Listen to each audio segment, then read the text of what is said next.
Hello YouTube viewers, welcome to my show Science Thursday. In today's episode we're going to take a look at micro hydropower plants. So let's dive right into it. So what is this idea? Well, it's a very simple thing. It's just using the movement of the water to make power. Not the water itself, movement of the water. You can't make water into power. You need moving water. So basically it's taking a Hoover dam, making it into a small dam. That's the whole idea of this micro power plant. Generally the power rating is below 100 kilowatt. So this is the whole idea, and it's supposed to provide power 24/7. So how does this work? Well, there are many designs, so I practically cannot give you a list of every single design. However, be mindful of this is that generally whenever somebody is talking about this, they are talking about almost reservoirless or a very small reservoir.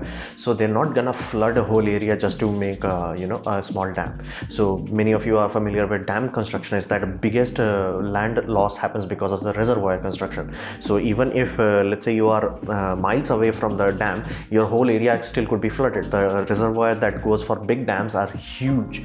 They are so big, and they even cause earthquakes because the stagnant amount of water that they exert on the same place, it's so much that they can activate small fault lines. Now of course you should not build a very large dam on a very active fault line, but if you have even small fault lines going through it, and if you have reservoir that is very huge, like Hoover Dam kind of huge, it could trigger minor earthquakes. So this is the core component of a microsystem. They have almost very small, and when I mean small, I mean it might be just a water tank, just to make sure that there is no fluctuation, to almost some directly run on continuous water like old water wheels. So, and the core aspect of it, because this is worked on a individual level or a small community level, they don't have as much leeway as a big corporation does. So they have to make sure it's minimal impact. So what does this make the minimal impact? Basically think of it this way: nobody should see, this whole area is flooded because somebody built a dam. That cannot allow to be happen. So people should literally walk across a micro hydropower plant and they should not even know it. Oh, it's a micro hydro, unless they, a lot of power wire is coming out of it, and there is water stream going into it. So of course those you can still see, even though this is well concealed, you can still see there is a waterway that is coming out of it. So you can see it. It's just that it will be very well concealed. So what are the pros of it? Now, first biggest pro about it is very high power. The generally designs that we are talking about, some designs of this nature that can go upwards of 50 kilowatts. That's a lot of power, and that's 50 kilowatt per hour. That's not that you got 50 kilowatt, that's it. You got 50 kilowatt per hour. And even if you build a small plant, you can easily get 2 to 3 kilowatt per hour. Now, that may not sound that much. You may be like, okay, my house consumes upwards of 10 kilowatt per hour. Yes, but like that will happen only in small increments. You will not be running your toaster and microwave and your washing machine and your dryer and your everything simultaneously. So if you have an energy storage system, let's say a battery bank, you can literally provide 24/7 power for even a very demanding home from just 3 to 5 kilowatt per hour. So be mindful of this. The power density wise, this is very good. This is very powerful. It's very reliable. In terms of technology wise, it's very old, very time tested. We know how this works. We got this. And the core component, why would you even want to bother with this to redirect water and things of that nature, is that it is 24/7. So you don't have to worry about okay, what we're gonna do at night. Some situation you can literally directly sell the electricity to the grid, and you may be selling directly 24/7 into 365, basically, until you have to shut it down for maintenance or something bad happens. So that 24/7 power is a very compelling aspect about it. So are there any consequences of this? Well, undeniably so. Everything has a pro and con. This has the consequence that it is cost and complexity. When we are talking about cost, it could cost upwards of $10,000 to $20,000, or sometimes even $50,000. Now you might be like, okay, that's high, but not that high. A comparable solar farm will take a lot of the same amount of money, or if not at least half of it. The problem arises from the fact that a solar system has very little to no moving part. Moving parts are not something that you can just put and ignore. You can ignore your solar panels on your roof like up for upwards of, like, let's say yearly, and if it rains regularly, let's say it rains once a year, it's going to be cleaned off naturally, so you don't have to worry about it. However, whenever you are building a hydro dam, things of this nature, small one, it takes a lot of material, it takes a lot of moving parts, so it is not something that you put and forget. That's not possible in this. These things require so maintenance on a level that makes wind turbine look easy, low maintenance compared to it. So be mindful of that. It is not cheap, nor it's complication free. Now, even with that, then it comes to the regulation. When I said you can divert water, there is a very serious regulation in almost every part of the world, civilized world, that you can't just okay, let's say a small creek is going through your river property, as in you can't just divert 100% of the water. They will not allow you. Like, you will go to jail if you do that. So you have to check regulations. You have to, like, okay, this is my creek, how much water I can divert. So be mindful, people. Legally you are not allowed to just block that. You can't just build a simple dam. You have to divert the water, and they will allow you to, like, divert, let's say 30% or 40% or, like, 60%, whatever. So there is a legal reason for that. And even if you, let's say, bribed someone and to get your permit that says you can divert 70%, let's say, that's very high. There is a chance that when that person retires, or let's say new government comes in, things of that nature happens, again your permit will be revoked at that point. So regulation is very serious around this. So, and somebody said a very interesting thing about this, that you never own the land or the water on it, you own the rights to it. Basically, government at any moment in time can build a dam before you did, or can build after you. Basically, then the whole place will be flooded. So be aware of this, that it may look like, okay, I have complete control over it. Legally you do not, because water is classified as a public resource. No single individual controls it. So that's why we have committees, water committees, or things of that nature.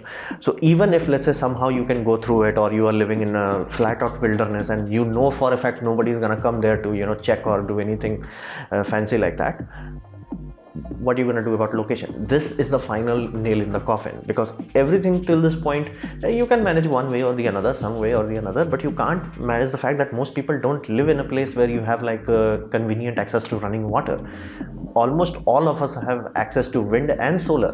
Now, of course, the power varies drastically. So let's say you are closer to the North Pole, your solar output would be less. Let's say you are a place where it rains a lot, your solar power would be less, but you will still have access to it. Wind is also very kind of choosy, but still you have access to wind. Of course, you may be only getting, let's say, 5 kilowatt rather than 25 kilowatt, but you have access to it. In this, the location where you can have this is very small. So if you have this kind of world, like only this place, that place, like very small places have that access. And on an individual level, or on a you and I level, very few people have that kind of property. And I told you, like, government can anytime simply decide, okay, we're gonna build a dam, and that thing can be taken away from you. So location, regulation, and the cost and complexity really hampers the growth of this on an individual level.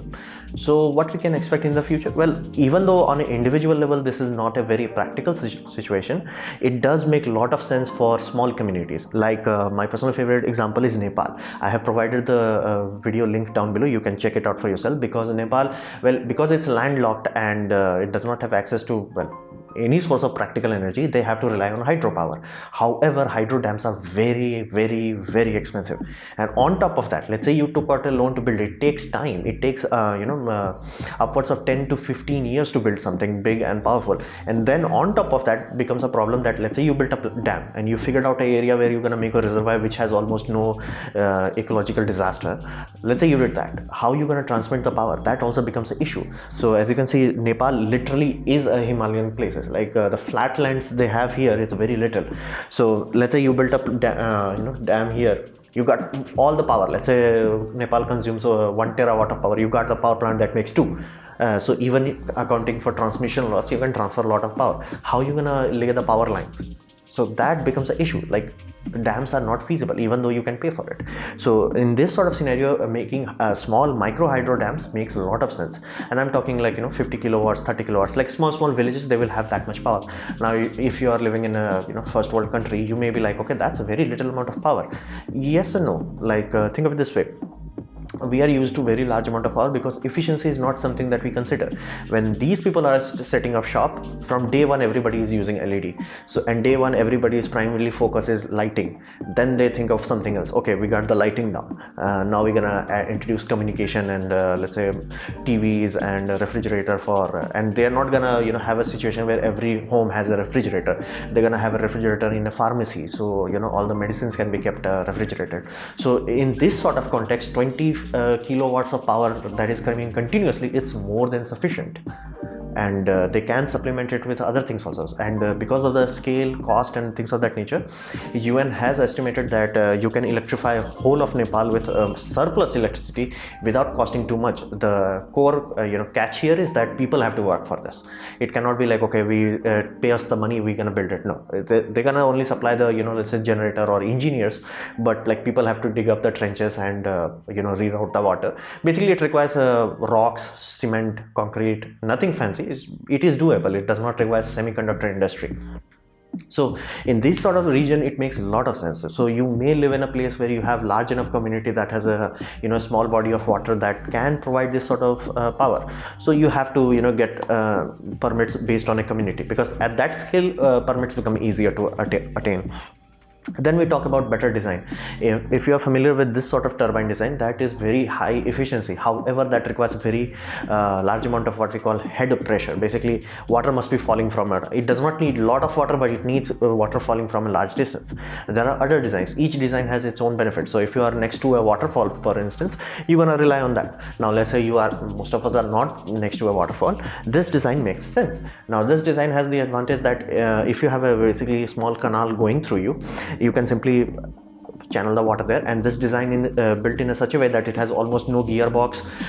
Only thing moving is the turbine itself, so it reduces the components count, and it's concrete based, so cost is very low. And because the turbine is not completely sealed, fish can go through. So if you are living in a place where people do fishing or farming of that nature in that canal, this will not cause an issue. That is why water is always classified as public resource. It's not classified as like, okay, even though canal may be going next to you, natural canal I'm talking, let's say you bought the land, you bought the canal for your irrigation, you don't have 100% control over it. You can't just block it. So better design does allow us to bypass a lot of legalities without messing things up. So this sort of design, I have also provided a link below, you can check out. So at the end of the day, lowering cost, it is very niche application. Under no circumstances, think of it this way, this will become as ubiquitous as solar. Solar is much more practical compared to this, much more practical, and much location independent. Now of course in Nepal it's covered by mountain, it's covered by fog most of the time, so solar panel is not going to do much help here. But they have hydropower, so they can't build large dam because A, it's expensive, B, how the heck you're gonna transmit the power. So in this sort of scenario, we can see a lot of small communities taking a situation in their own hand. And if you see the description down below, you will find there are many individuals that have done this.